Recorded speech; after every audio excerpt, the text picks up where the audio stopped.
Hello everybody, welcome to my channel. My name is Kristi and today I have for you a meal prep video, and this is keto related. My family has been on a ketogenic lifestyle for a year now. My entire family is either keto or low carb. My meal prep videos usually consist of breakfast, lunch, and dessert or snack ideas with maybe one or two dinner options in there as well. My main goal is to make mornings easier, so packing lunch and giving the girls breakfast before they head out the door for school is my main objective. But I do like to have one meal for dinner ready and on hand in case we have one of those busy, crazy nights where we just don't have time to cook. So if you're not already subscribed, go ahead and do so. I'd love to have you as a member of my YouTube family. Hit that notification bell so every time I upload, you'll be one of the first to know. I have an Instagram page. It'll be right here for you guys. You can go over there and check it out. And I have a Facebook group, All Things Keto with Kristi, that's absolutely amazing. It'll be linked in the description box. Okay, let's go ahead and get started and let me show you what I'm cooking up today. I went ahead this week and picked up some of the pre-patted out sausages. These were from Walmart. I'm liking the fact that I'm not having to get my hands dirty. I can just dump these out in a skillet and go. They were around $2.44, I believe. This is a dirty keto product, like I mentioned. There is some sugars and other ingredients added like corn syrup, but your total carb count is still considered 0, and that is for one patty. I had lots of suggestions about these from my last video and how I didn't like that they were so small. So you guys suggested patting them a little thinner, or while you're cooking them, smashing them down with a spatula. That's exactly what I did this time, and you can see how much bigger it made them. Now that it's completely cooked, I'm just going to let it sit here on the stove and cool off. I will cover it with one of my Pyrex lids and store it in the refrigerator. I am going to be prepping a few Keto Chows for the week, and those are either going to be for me or Briley in the mornings when we have to rush out the door. We like this as a good breakfast substitute occasionally because it is such a good source of fats. If you're looking for something in the way of protein shake or liquid so you can get your fat in, Keto Chow has a ton of different flavors. They have a special, I think, weekly where you either get 10 or 20% off. And you can combine my discount code, which is linked in the description box, with that. Again, lots of different flavors. What do you need is a scoop of your Keto Chow. I'm going to be using the chocolate toffee because it is my absolute favorite. But honestly, I'm not lying when I say we probably have 10 in there. Wait a minute, let me show you. Yeah, I wasn't lying. These are my Keto Chow products. See, 1, 2, 3, 4, 5... 6, 7, 8. I think I've got 9 bags plus the one in there. So 10 Keto Chows. They have tons to go by. Do not look at my pantry, people. I really need to clean this thing out. Half a stick of butter, 12 to 14 ounces of warm water, and a scoop of your Keto Chow. That's all you need to do.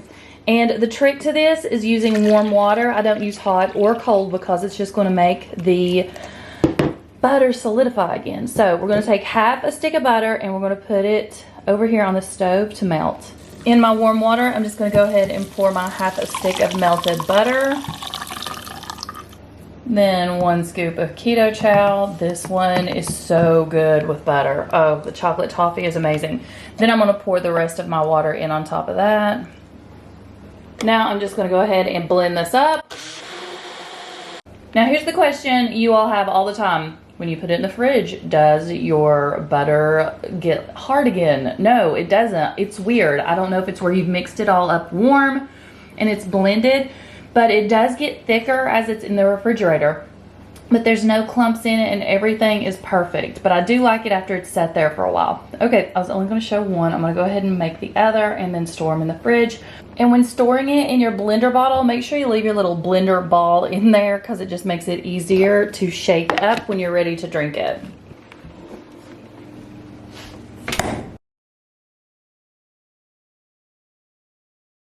This week I'm going to prep a roast. This is just one that I picked up at Walmart, and we'll be able to eat on this several days throughout the week. This will be like a dinner item that we have. All I've got here is the roast. I have bone broth. I'm using Kettle and Fire because that's the one I have on hand. I'm going to use chicken. It really doesn't matter. I just need some kind of liquid in there, and I like to use bone broth because we do eat the soup off of our roast. And this way I'm getting in extra collagen. And a bag of radishes for my potatoes. Now, if you want to add in some celery and onions, maybe even a few carrots, that's fine. I'm just going to put this in the crock pot. It's still early morning. It's dark outside. This way it can just cook all day, and I'll have it done before we go to bed tonight. I won't have to cook it really quick. I do have a discount code linked in the description box if you're interested in Kettle and Fire. They make some of the best keto-friendly options as far as bone broth and soups go.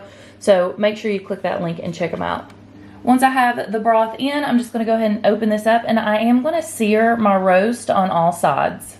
Before I sear it, I'm going to go ahead and put some seasonings on here. I'm just going to put some garlic powder on top. And also some onion powder. These were both picked up at Aldi. And then I'll sear this side. Now that I have this seared on all sides, I'm going to go ahead and put it in my crock pot. I'm going to cover this up, and I'm going to let it cook on high for several hours. While my roast is cooking, I'm going to go ahead and dice up my radishes. This is an entire bag. Radishes are a wonderful potato substitute. When they're boiling in the broth, they're going to take on the flavor of whatever meal you're cooking. They're not going to taste like traditional radishes or raw radishes, especially when you put them in soups or roasts or anything like that. So I'm going to just quarter these up into smaller chunks and set those to the side. I will not add these in to my roast until towards the end, maybe the last hour of cooking. Okay, the roast has been cooking for most of the day, and it's just been in the broth with the seasonings. The last hour that I cook it, I go ahead and put in my radishes, and you can see how they've started to become transparent. I just leave the peeling on because they look like red potatoes. Oh, but I wanted to show you how tender they get. Once you can insert your knife or fork into them, you're good to go. It's time to eat. Okay, so I'm going to go ahead and turn this completely off. I'll let it cool. We may eat some of it tonight. I'm not sure what the kids want to do yet, but we'll have it for the rest of the week as we need it. I am boiling eggs. For us, it is just a weekly occurrence, and that's why I only show a snippet of it. We will either have hard-boiled eggs as snacks, because that's one of Riley's favorites. I'll do deviled eggs, or we'll do egg salad, but it is weekly here. Always boil eggs. I have my eggs in their ice bath, and I'm going to let these set for about 5 to 10 minutes until they're cooled, and then I will go ahead and crack the shells off of these. So Briley informed me that she wanted to keep these as just regular hard-boiled eggs for snacks throughout the week. Fine with me. But I'm going to take 3 of those and make deviled eggs. So that'll give me 6 deviled eggs. And so we will have those as a side item for either lunches or dinners throughout the week. Maybe when we have roast and potatoes, which is radishes one night, or when we have chicken or something like that, they can have some deviled eggs. The only thing I put in my deviled eggs is mayonnaise and mustard. So I went ahead and cut them down the middle. This is what I have left. Do you guys have a child like I do? Kerrigan, my 18-year-old, refuses to eat a hard-boiled egg, but she will eat all these deviled eggs if I'd let her. So I only put a little bit of mustard and basically a heaping spoonful of mayonnaise. I measure nothing out, but I'm sure you guys have already figured that one out. I already have everything mixed up, and now I'm just going to spoon it into my little egg whites. Here's what I got going on. Nothing fancy. I don't pop. I don't have time for that.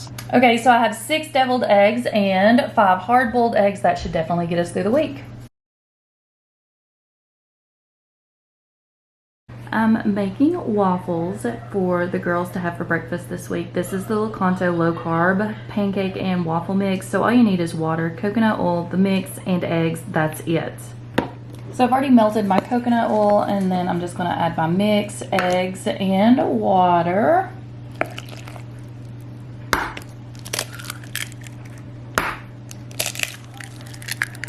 I'm just going to go ahead and mix this until it is completely incorporated, and then I'm going to put it in my larger waffle maker this time instead of my small one. To my batter, I am going to add a little bit of maple extract Definitely not something the recipe calls for on the back of the bag, but it's something that I like to do. I do spray my griddle down with coconut oil or ghee, and I've already done that.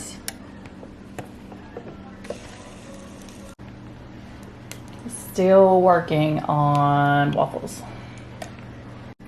I did manage to make a ton of waffles, probably more than I needed, but I wanted to go ahead and use up the rest of that mix because I have others. If you don't have a mix on hand, that's fine. I have a wonderful keto waffle recipe that's not eggy. It's absolutely delicious and it's easy. So I'll have that linked in the cards for you up top and also in the description box below. But if you're interested in any Lakanto products, I do have a discount code. I contacted them and it'll be linked down there as well if you want to purchase their syrups, which is one of our favorite, or any of their other mixes. I'll just let these cool completely and then I will store them in the refrigerator. Briley's got to just take one out, warm it, and she's good to go. Thank you guys so much for watching. I hope everyone has a great week. Tell me what you're cooking this week to make your life easier. I'll see you in the next video. Bye.